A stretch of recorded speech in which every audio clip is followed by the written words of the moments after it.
Greetings, world. This is Takuan Amaru of Afro-Asiatic Books. I'm coming at you on a Monday afternoon. It's sunny and bright here in Nagoya, Japan. The cherry blossoms are in full bloom. It's a real nice day, so you know what I'm doing right after this video. Okay, I'm here to talk about the second installment of the Japan series. It's entitled Blacks in Japan and Melanin-Richness. It's really just blacks in Japan. I put Melanin-Richness only because I got a lot of emails. Some people expressed concerns, you know, the common terms like prejudice and racism started to surface. And folks, I don't want to go into this on a long spiel. Black people, just coming at black people with the word racism, accusing of racism it's ignorant. In short, no power to determine where you go to school, no power where you determine where you live. I can't control, no one can control the police department to harass you. Okay, so on and so forth. We just go on for days. Alright, next topic. Blacks in Japan. There are lots of videos, lots of books about what it's like to live in Japan from a Western perspective. We're coming at you with the melanin-rich perspective. Okay? Oh yeah, and also on the melanin-rich thing. Melanin has really been studied a lot for several decades and has been kept on the hush.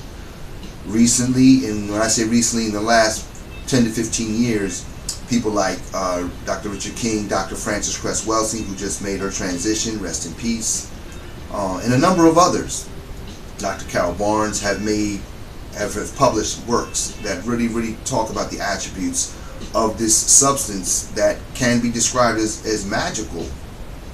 Now, yes, melanin is what makes, gives us our color, but I'm not talking about color. Come on, man. Come on, folks. This is 2016, bro. All right, so it's a lot deeper than that. Okay, if you want to know more about it, by all means, please check it out. And if you want to study about melanin, again, some of these scholars, Dr. Richard King, Dr. Frances Cress Welsing, Dr. Jewel Pookrum, and I named some in the article. If you want some more, please email me. I'll give you some more. But hey, come on, this is the day of Google. Okay. All right. Anyway, so the article, yeah, I cite a video that's made by this white guy. I think his name is Luke.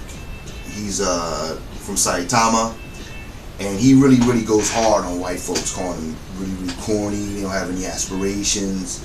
So I'm not even really going to talk about that. Like I said, I don't want to talk about the things in my article either, because then why read the article, right? So I'm going to just give you what it's about, and I'm going to expound a little bit. Okay? So yeah, I just like what Luke said. I think his name is Luke. Most of the brothers you meet here are kind of they're a little rough around the edges too. I'm not going to go too much into it. But yeah, a little rough around the edges. Okay, I go into it in the article. One thing I will say is that, just like anything, a big reason why a lot of brothers get into fights around here, well, not even fights, but get into disagreements, has to do with women. There's a whole flock of Japanese women who really worship black people, and they want to be black, and they're not going to get with a white guy. Okay, I mean, white dudes have a lot of privileges too, but as a black dude, if you're a black dude in Japan, you can go to the store and mistakenly jump into some pussy, like, oh, what happened? I don't even know how this happened. What I'm saying, if you're attracting those kinds of spirits anyway. So there's a lot of girls who they dressed up, they got the whole tan thing going, whatever, and there's dudes who are they know the girl is looking for a certain prototype, usually the guy from New York, cool cat, LA, and so people start to adapt those attributes, like, yeah, I can be that, hey, call me Juan if you want to, you know what I'm saying? As long as you can, I'm getting, doing what I gotta do. So anyway, there's a lot of guys who are fumbling and fighting and fussing over this contingent of women. Okay, I go into that in the article. Then I talk about another category. Again, this is difficult to categorize people, but I do my best attempt. I talk about the student, the grad student who normally is from the continent of Africa in Japan. And totally different from the Africans I've met in the States or in other countries. And then when I had the opportunity to actually go to Gambia in West Africa, I realized that they really got people over there on lock, and the only people that are allowed to leave basically are the most colonized, the most docile, and basically Christians. Like you read how many Muslims are in Africa, but I don't meet many Muslims from the African continent. And even the ones I do, they're not really Muslims. They're just like, yeah, my parents were Muslims. You know what I'm saying? Anyway, the African student is basically a Westerner in an African body. You know what I'm saying? One thing I have to talk about, and I always talk about this when people ask me, when they ask me about are Japanese racist. And a lot of people are going to give you different, thoughts on that. Again, racism is a system. But without getting too caught into that, I just want to talk about how we get treated. As a black man, in the States, man, I'm constantly on my guard, looking over my shoulder. The cop, whoop! It's traumatizing. But coming to Japan and being here for a while, cops are the most polite people to me. Whenever I'm lost, I ask police officers if I can where to go. You're going to get the best Japanese. They're going to be polite. And everybody's an individual. I'm not saying every single person is this way, but the ones I approach are. And if you approach them that way, then there's no need for them to even think about interrogating you once they say, oh, this guy is a quality person. And anyway, I got stopped the other night. First time driving over a decade in Japan, ever been stopped by the police.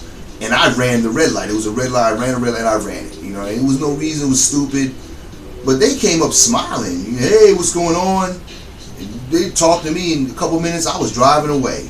Nobody asked me about no weapons. Do you have any weapons, any warrant? All that, all that making you feel like a criminal. Got the light flashed on you. Step out the car. None of that. They were just like, hey, don't run the light. Now, even had they given me the ticket, but did it in the same using the same niceties and the language they use, I would have been okay with that because I did. I broke the law. You know what I'm saying? I ran the red light. But it didn't happen. Luckily, I got away without getting the ticket. But think about it. In the States, when I get stopped, yeah, I don't want to get the ticket, but you also thinking about getting that ass whipped, or you might get tossed in the pen. You don't know what's going to happen. And over here, outside of like places where foreigners might have a kind of notorious reputation, might be some police there to question you a little bit. But if you have all your stuff together, that's all it's going to be is a conversation, and a polite one at that. But for me, I rarely even get stopped for any of that. Basically because I don't go out to a lot of these, party places where people are real drunk. And I'm not saying anything's wrong with that. That's what you do. But I'm just saying, since I don't go to those places, I don't encounter any of that. Okay, so I hope this was helpful. If you have any questions about what's going on here in Japan for brothers, sisters, please hit myself up or my man Sterling over in Osaka. And I think that's it. And look for the next installment of the Japan series. Oh, and the sweepstakes for Gai Kokujin the Story has begun. The book has been reduced to $1.99 on the ebook, and the Kindle. Actually, the ebook, last I checked, they hadn't reduced it yet. But I know the print book has been reduced to $13.99. Get it while it's hot. Get it while it's very reasonable. And if you leave a customer review during this time period, you might win yourself. A Paperwhite Kindle. Again, this is not the newest version, but it's new enough. All right. So ahala. Nice talking to you, and hit me up Facebook. You know where to reach me, or TaquanAmaru@gmail.com. Nice.